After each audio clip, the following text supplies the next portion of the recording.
ఈ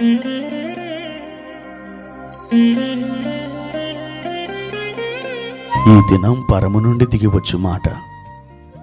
ఇది నీ జీవితానికి వెలుగుల బాట. నీ ఒడిలో ఉంచబడిన దీవెనల మూట, అద్భుతాల ఆనంద ఊట. డిసెంబర్ 1. సంవత్సరమంతా మీరు బైబిల్ చదివి ముగించడానికి ఈరోజు మీరు చదవలసిన లేఖన భాగము ఉదయం యెహెజ్కేలు 40 మరియు 41 అధ్యాయములు, సాయంత్రం పేతురు రాసిన 2వ పత్రిక 3వ అధ్యాయము. ప్రియమైన దేవుని బిడ్డలారా, ఈ ఉదయకాల సమయంలో ప్రభు మీకు తోడైయుండునుగాక. ఈ దినమంతా ఆయన మిమ్మల్ని బలపరిచి మీ ఆలోచన యావత్తును సఫలము చేసి మీరు కోరుకున్న ఆ మార్గంలో మిమ్మల్ని నిలబెట్టి, ఆయన బండ మీద మీ పాదములు నిలబెట్టి తొట్టెలకుండా మిమ్మల్ని కాపాడడానికి ప్రభు యొక్క ఆత్మ మీకు సహాయం చేయనుగాక. ప్రియ దేవుని బిడ్డలారా, ఎలా ఉన్నారు? బాగున్నారు కాదు? ఈరోజు మనం ఒక క్రొత్త మాసంలోకి అడుగుపెట్టాం. ప్రభు ఈ సంవత్సరంలో 11 నెలలు మీకు తోడుగా ఉండి అన్నపానీయ వస్త్రములను దయచేసి ఆయుర ఆరోగ్యాలతో మిమ్మల్ని కాపాడి ఏ సమయంలో మీకు ఏది అనుగ్రహించాలో దానిని తన కృప ద్వారా అనుగ్రహిస్తూ ఈ దినమున సజీవుడైన దేవుడు సజీవులున్న భూమిలో సజీవునిగా లేదా సజీవురాలిగా మిమ్మల్ని నిలబెట్టాడు. ఆ ప్రభుకి స్తోత్రం కలుగునుగాక. ఈరోజు కొంత సమయం మీరు మీ గదిలోకి వెళ్ళి ప్రభుని స్తుతిస్తారా? ఆయన మీకు చేసిన ఈ గొప్ప సహాయాన్ని బట్టి ఆయనని మీరు గనపరుస్తారా?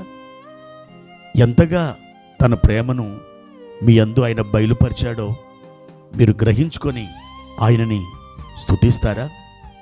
మీరు ఆ విధంగా చేసినప్పుడు మీ హృదయాలు సంతోషంతో నిండిపోతాయి.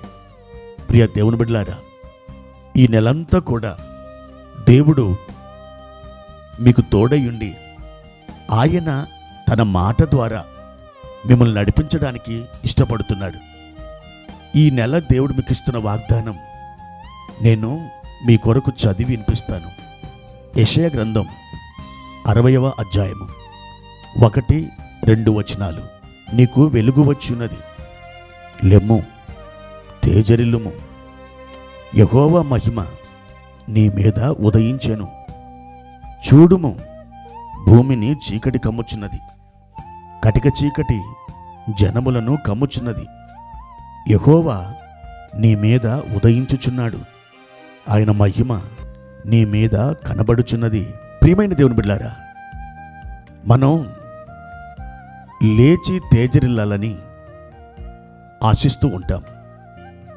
ఎన్నోసార్లు ఆ విధంగా నాలో జరగాలని మనం కోరుకొని ఉంటాం. అయితే మనం మెల్లమెల్లగా వర్ధిల్లాలని, పైకి లేవాలని, మనం దేవుని కృపలో ఎదిగిపోవాలని ఆశ పడడం అది మంచిదే, ఆశ పడాలి కూడా. అయితే మనం ఎప్పుడు ఆ విధంగా మన ఆశకు తగినట్టుగా వర్ధిల్లగలం? ఎప్పుడంటే మన మీదికి వెలుగు వచ్చి ఉన్నప్పుడు, మన మీదికి వెలుగు దిగినప్పుడు, దేవుని యొక్క వెలుగు మన మీద ప్రకాశించినప్పుడు ఏం జరుగుతుందో తెలుసా? మీరు ఉన్న పలంగా లేచి తేజరిల్లుతారు. ఆ విధంగా తేజరిల్లుతున్నప్పుడు, మీరు లేచి వర్ధిల్లుతున్నప్పుడు మీ చుట్టుప్రక్కల ఉన్నటువంటి లోకం, ఆ ప్రజలందరూ కూడా మిమ్మల్ని చూచి ఆశ్చర్యపడసాగుతారు. ప్రియ దేవుని బిడ్డలారా, మీరు ఆ విధంగా ఉండాలని దేవుని యొక్క సంకల్పమై ఉన్నది. ఆయన అంటున్నాడు, యెహోవా మహిమ నీ మీద ప్రకాశించున్నది, ఆయన నీ మీద ఉదయించుచున్నాడు. సూర్యుడు తన యొక్క లేలేత కిరణాలతో ఉదయకాలం తూర్పు దిక్కున పైకి లేచినప్పుడు ఈ భూమండలం తేజవంతంగా మారుతుంది. ఉన్న చీకటి పారిపోయి ఈ భూమి వెలుగుమయముగా మారుతుంది.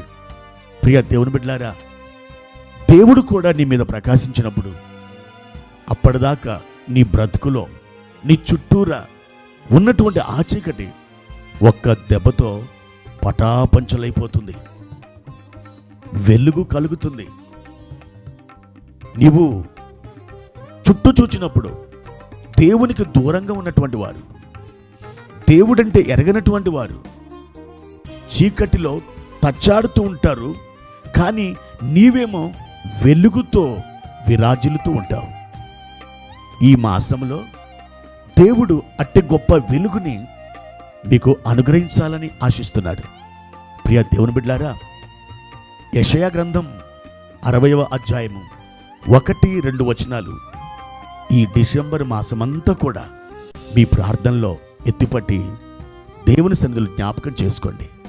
తప్పకుండా ఈ వాగ్దానం మీ ఎడల, మీ కుటుంబం ఎడల దేవుడు నెరవేరుస్తాడు. ప్రియ సహోదరి సహోదరుడా, దేవుని యొక్క వెలుగు నీ యొద్దకు రావాలని దేవుడే నీ ఎడల ఒక యోచన కలిగి ఉంటుండగా నీవు ఆశతో ఆయన తట్టు కనిపెట్టుకొని ఉండు. తప్పకుండా నువ్వు ఆనందిస్తావు. నీ ముఖం ప్రకాశిస్తుంది.